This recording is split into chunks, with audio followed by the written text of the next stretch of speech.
శాతం అయితే గీతే 4 రోజుల పాటు డిపార్ట్మెంట్ యాక్షన్ ఉంటుంది, ఆ తర్వాత ప్రమోషన్స్ కూడా వస్తాయి ఇట్లా చేసినందుకు.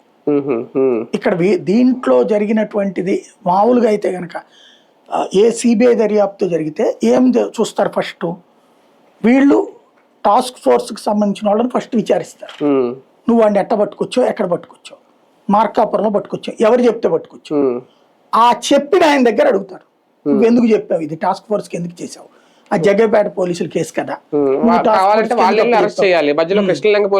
ఎందుకు తీసుకెళ్ళినట్టు అంటే కృష్ణలంకోళ్ళు వెళ్ళా, కృష్ణలంకోళ్ళకి అప్పచెప్పారు.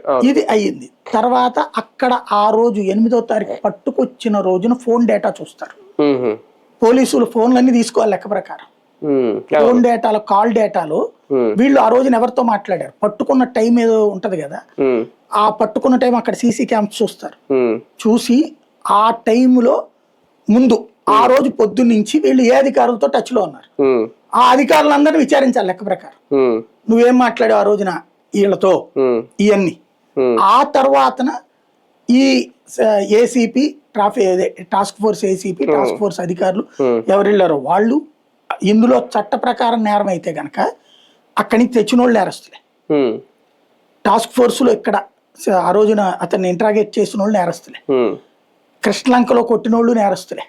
సిఏ ఒక్కడే కాదు, కొట్టిన వాళ్ళు నేరస్తులే.